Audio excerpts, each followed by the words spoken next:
Entonces, lo fundamental es que las discriminaciones son toleradas por la directiva. Y esto nos lleva a un argumento fundamental.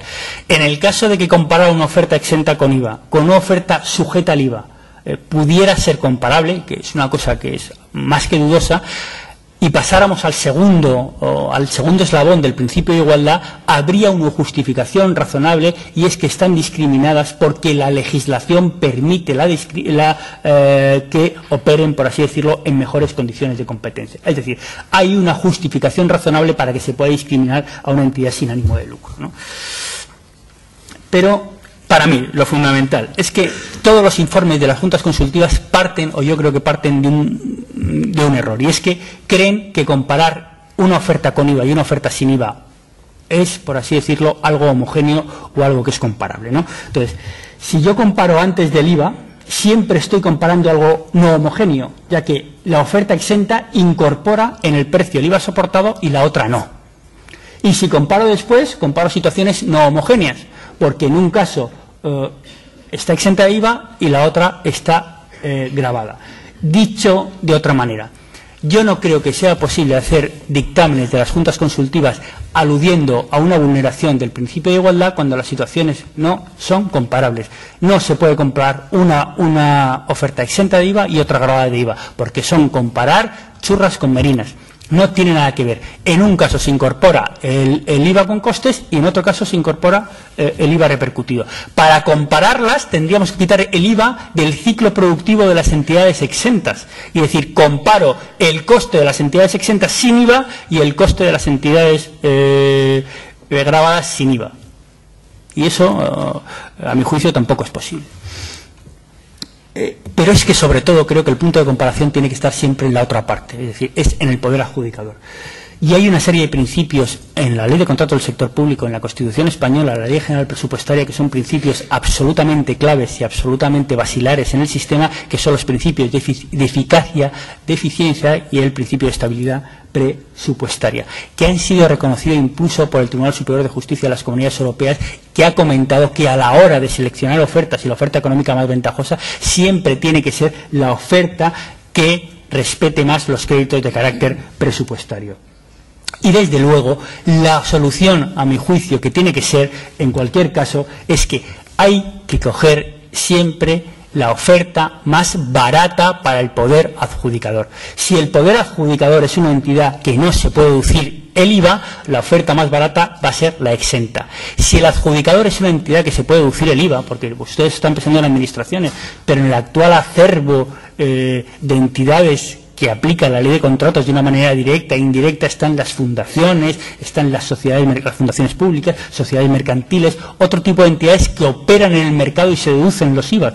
Para esa entidad, una entidad que se deduzca el IVA, va a ser siempre mucho más atractivo una oferta con IVA incluido, perdón, una oferta gravada que una oferta exenta. En ese caso sí que hay que comparar antes del IVA, porque se va a poder deducir el IVA a la otra entidad.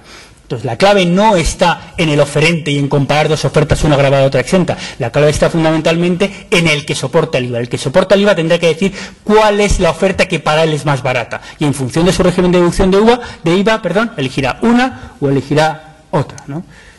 Y yo, por mi parte, muchas gracias. Moltes gràcies, como se diga.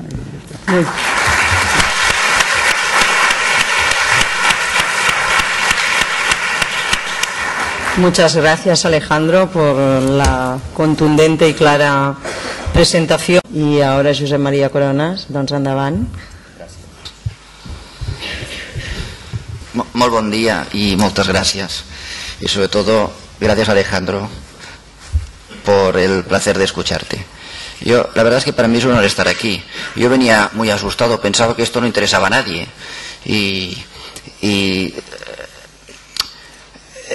Encima tenía la sensación de que había que ser algo combativo.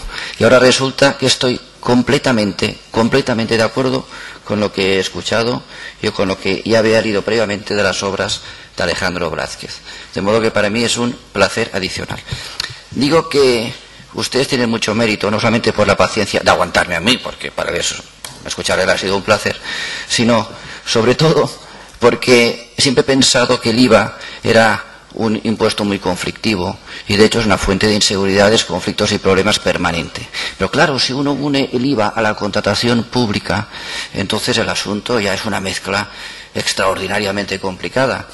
Un comentarista muy generoso de la ley de contratos del sector público, que es un funcionario ejemplar, José Luis Vicente, dice con sentido del humor, es que la ley de contratos del sector público, si uno coge la primera letra de cada párrafo de su preámbulo, que por cierto es corto, pero es muy interesante y muy ilustrativo, si uno coge la primera letra de la palabra que inicia cada párrafo, aparece la palabra deshidratación. Tal es el coste de energía que se ha de utilizar para entrar en las profundidades de los abismos de la contratación pública y encima lo mezclamos con el IVA. De modo que cuando veo tanta gente interesándose en esta materia, he de pensar que lo que dice el señor Blázquez interesa a todos ustedes y que todos ustedes encima están aquí por una causa completamente justa. Bueno, en definitiva, esa es la razón también por la que yo estoy aquí.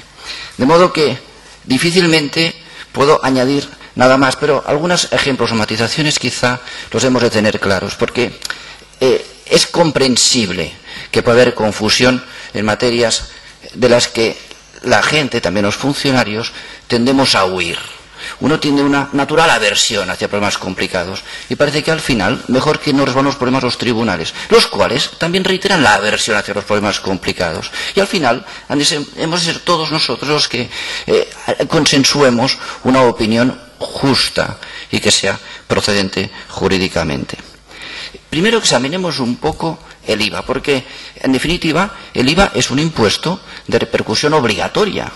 Quiere decir que grava unas actividades empresariales y profesionales realizadas por empresarios y por profesionales en el ejercicio de su actividad, pero para que ese gravamen se vaya repercutiendo en una cadena de incorporación de valor hasta que lo acaba soportando el consumidor final. De modo que el IVA, al final, lo acaba pagando o asumiendo quien no es el sujeto pasivo que no ha de ingresar, sino el consumidor final.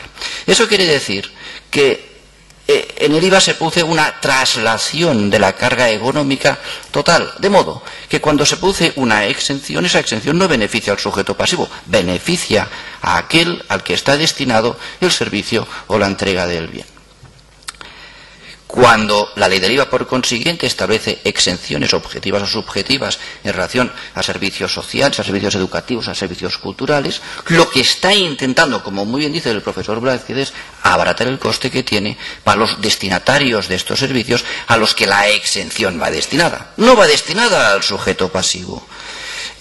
El efecto que tiene la exención del IVA para el sujeto pasivo, para la entidad prestadora del servicio, es claramente la imposibilidad de repercusión del IVA, de modo que beneficia a quien ya no lo ha de soportar, pero paralelamente la imposibilidad de deducción de las cuotas soportadas afectas al ejercicio de su actividad.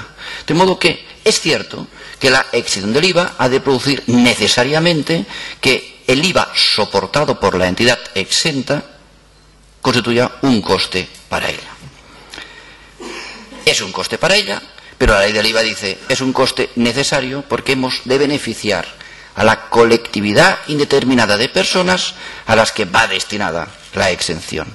Estas entidades exentas, cuando la ley del IVA habla reiteradamente en el artículo 20, en los apartados 8, cuando habla de los servicios de asistencia social, o en el apartado 13, los servicios deportivos, en el apartado 14, los servicios culturales, habla de establecimientos de carácter social, se está refiriendo claramente a las entidades del tercer sector, aquellas entidades sin ánimo de lucro, cuyos ingresos, dice improbablemente, cuyos beneficios se destinen a las mismas finalidades para las cuales se ha otorgado la exención, cuyos miembros, cuyos patronos, cuyos partícipes, cuyos socios, en el caso de asociaciones, no sean los destinatarios de sus actividades, sino que los destinatarios han de ser esa colectividad indeterminada de personas que van destinadas a las finalidades de interés general, que persigan una finalidad de interés general y que encima los cargos de gestión y de representación sean gratuitos. Es por eso que se establece la exención, porque estas entidades, comúnmente fundaciones reguladas por la Ley 50/2002, estas entidades cumplen una finalidad de interés general, la han de cumplir y han de destinar al menos el 70% de sus ingresos netos al cumplimiento de esas finalidades de interés general.